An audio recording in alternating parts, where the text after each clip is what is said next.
आकाशवाणी मध्य प्रदेश से प्रस्तुत हैं प्रादेशिक समाचार।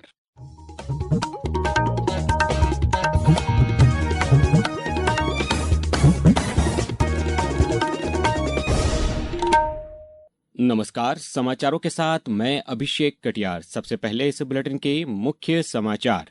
लोकसभा में वंदे मातरम पर विशेष चर्चा में प्रधानमंत्री नरेंद्र मोदी ने कहा, स्वाधीनता सेनानियों के सपनों को साकार करने के लिए आज भी राष्ट्र को प्रेरित कर रहा राष्ट्रीय गीत। ग्वालियर में 2 लाख करोड़ के निवेश वाली इकाइयां इस महीने के अंत तक होंगी शुरू।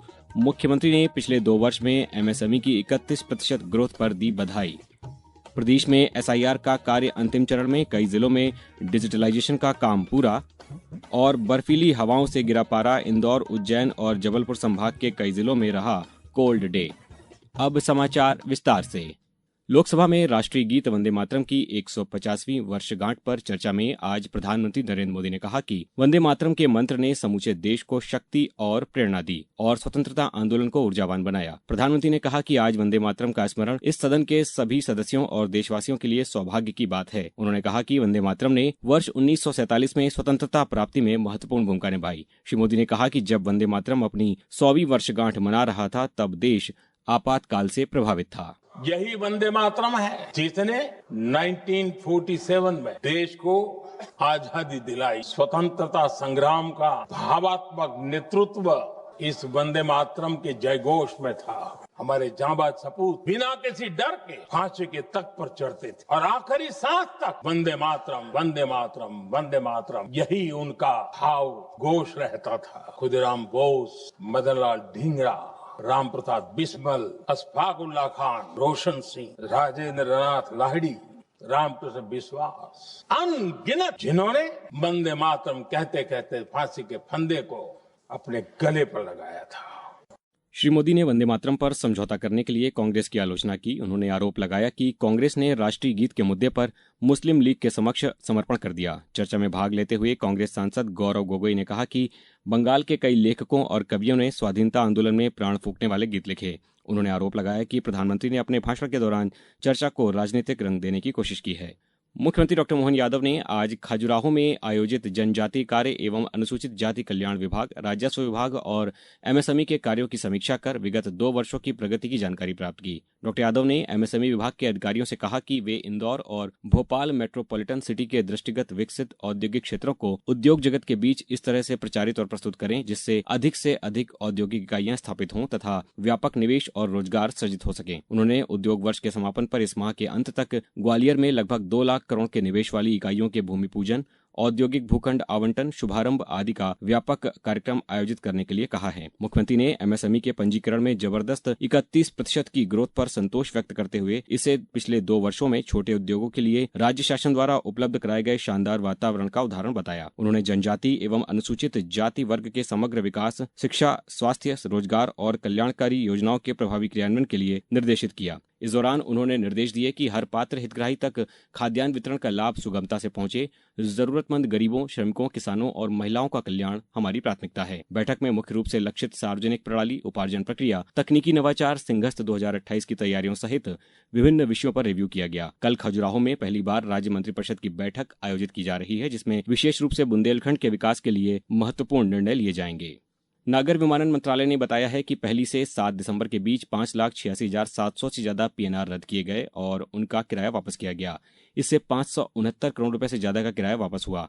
मंत्रालय ने बताया कि 9,000 बैगों में से 4,500 बैग यात्रियों तक पहुंचा दिए गए हैं और बाकी बचे बैग अगले 36 घंटों तक पहुंचा दिए जाएंगे। मंत्रालय के अनुसार इंडिगो एयरलाइन 138 में से 137 गंतव्यों के लिए 1,800 से ज्यादा उड़ानें संचालित कर रही थी, जिनमें से 500 उड़ानें रद्द की गईं। अब समाचारों में वक्त है एक ब्रेक का।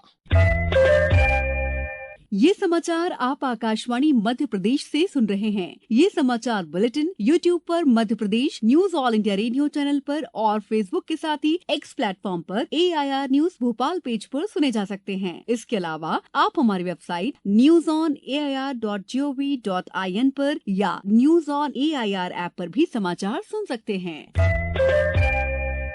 समाचारों में पुनः आपका स्वागत है। निर्वाचन आयोग ने कहा है कि मतदाता सूची के विशेष गहन पुनरीक्षण एसआईआर के दूसरे चरण के शुरू होने के बाद से मतदाताओं को 50 करोड़ 95 लाख से ज्यादा गणना प्रपत्र बांटे गए हैं। ये लगभग 51 करोड़ मतदाताओं का 99.95% है। आयोग ने कहा कि अब तक लगभग 50 करोड़ फॉर्म को डिजिटाइज किया जा चुका है। इधर प्रदेश में भी सभी जिलों में SIR का कार्य पूर्ण होने की ओर है। देवास जिले में अब तक 99.93% डिजिटलाइजेशन का कार्य हो गया है। खंडवा कलेक्टर ने आज खंडवा नगर की वार्ड सभाओं का निरीक्षण किया। उन्होंने निर्वाचक नामावलियों के विशेष गहन पुनरीक्षण कार्य का जायजा लिया। भोपाल जिले में 21,25,000 से ज्यादा वोटर्स के फॉर्म डिजिटाइज किए गए हैं। वहीं नर्मदापुरम में SIR की क्या स्थिति है, इस बारे में जानकारी दे रहे हैं हमारे संवाददाता तनुज तिवारी। नर्मदापुरम जिले ने मतदाता सूची के विशेष गहन पुनरीक्षण यानी SIR 2026 में 100% कार्य पूर्ण कर उल्लेखनीय उपलब्धि हासिल की है। जिले में यह कार्य सभी विधानसभा क्षेत्रों द्वारा निर्धारित समय सीमा के भीतर पूरा कर लिया गया। 100% डिजिटाइजेशन कार्य सबसे पहले विधानसभा सोहागपुर ने पूरा किया। दूसरी उपलब्धि विधानसभा सिवनी मालवा ने हासिल की। इसके बाद विधानसभा पिपरिया और विधानसभा नर्मदापुरम ने भी डिजिटाइजेशन कार्य पूर्ण कर जिले को 100% उपलब्धि के मुकाम तक पहुँचा दिया। कलेक्टर और जिला निर्वाचन अधिकारी सोनिया मीना ने इस सफलता पर संपूर्ण निर्वाचन टीम को बधाई देते हुए कहा कि जिले की उपलब्धि टीम भावना, तत्परता और उत्कृष्ट कार्यशैली का परिणाम है।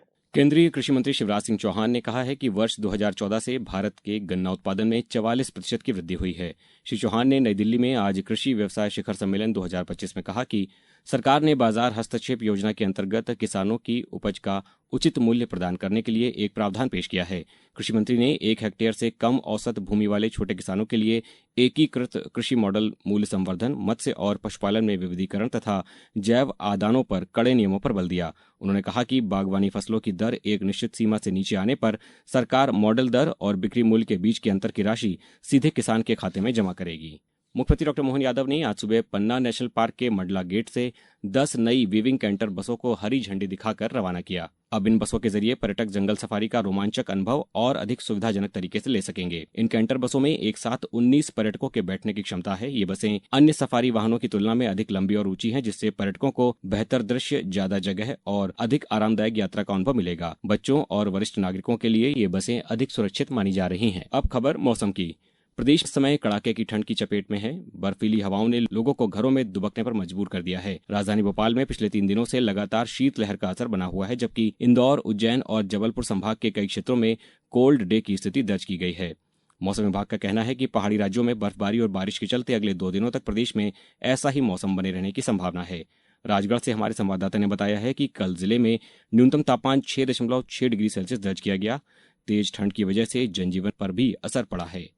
अब कुछ समाचार संक्षेप में। नगर निगम भोपाल, कलखेड़ा और हिनोतिया आलम में हाउसिंग फॉर ऑल के सेकंड प्रोजेक्ट तैयार करेगा, जिसके लिए नगर निगम आयुक्त संस्कृति जैन ने मंजूरी दे दी है। बैतूल जिले में 19 से 25 दिसंबर तक सुशासन सप्ताह के तहत प्रशासन गांव की ओर अभियान चलाया जाएगा। आगरमालवा में कॉलेज चलो अभियान के तहत जिले के शासकीय स्नातक महाविद्यालय सोयत कला की विजिट टीम ने आज 2 स्कूलों के 11वीं और 12वीं कक्षा के विद्यार्थियों से संवाद कर विभिन्न सरकारी व निजी छात्रवृत्ति योजनाओं की जानकारी दी। शिवपुरी जिले में समग्र शिक्षा अभियान के अंतर्गत कल कक्षा 9 से 10 तक के विद्यार्थियों के लिए 8 केंद्रों पर पहली बार जिले में ओलंपियाड परीक्षा का आयोजन किया गया। मंदसौर में 10 वर्षों से अधिक समय से निष्क्रिय बैंक खातों में जमा राशि को खाता धारकों तक पुनः पहुंचाने के उद्देश्य से 12 दिसंबर को आपकी पूंजी आपका अधिकार विशेष जागरूकता शिविर का आयोजन किया जाएगा और खंडवा में नेशनल लोक अदालत 13 दिसंबर शनिवार को आयोजित की जाएगी। अंत में मुख्य समाचार एक बार फिर। लोकसभा में वंदे मातरम पर विशेष चर्चा में प्रधानमंत्री नरेंद्र मोदी ने कहा, स्वाधीनता सेनानियों के सपनों को साकार करने के लिए आज भी राष्ट्र को प्रेरित कर रहा राष्ट्रीय गीत। ग्वालियर में 2 लाख करोड़ के निवेश वाली इकाइयां इस महीने के अंत तक होंगी शुरू। मुख्यमंत्री ने पिछले 2 वर्ष में MSME की 31% ग्रोथ पर दी बधाई। प्रदेश में SIR का कार्य अंतिम चरण में, कई जिलों में डिजिटलाइजेशन का कार्य पूरा और बर्फीली हवाओं से गिरा पारा। इंदौर, उज्जैन और जबलपुर संभाग के कई जिलों में रहा कोल्ड डे। इस बुलेटिन में बस इतना ही। अगला बुलेटिन सुनिए सुबह 7:10 पर। नमस्कार।